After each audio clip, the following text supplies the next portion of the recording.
When you walk into the speaker's lobby, what you're entering is a space that most people never go into.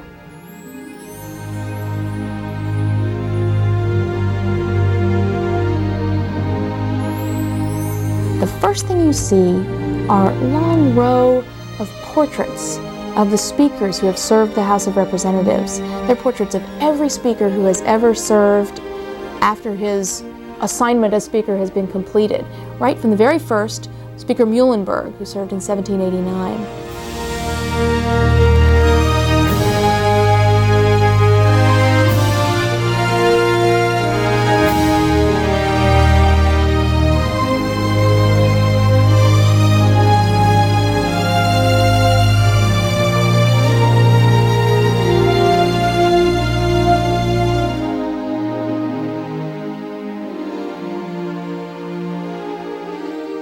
The speaker's lobby actually originally was a whole bunch of rooms. It was a long hallway called the lobby, and several rooms that were the members' retiring room, offices for the speaker, and the members got a lot of bang for their buck in the architecture and the decorations there. It's a wonderful space, and it's light and airy, but because it was originally a bunch of spaces, it looks a little bit different everywhere you go. And so it's a wonderful example of the many ways in which American decoration had evolved in the 19th century.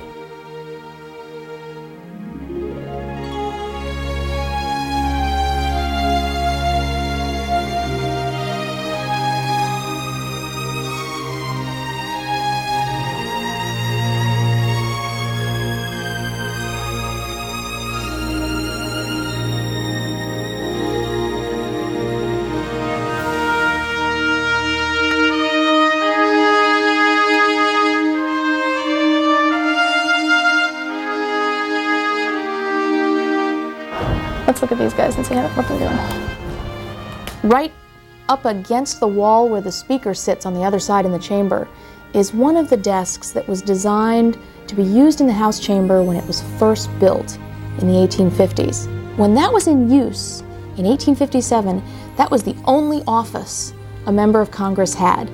Just what he could fit in that desk and maybe what he could pile up around his feet and on top of it. He had a chair, he had a desk, and if you think about it, you realize that he was cheek by jowl with a member on either side of him. Sometimes they had double desks, they had to share a desk. If a member only had just one little desk, like that desk that you can see in the speaker's lobby, where else were constituents going to see him?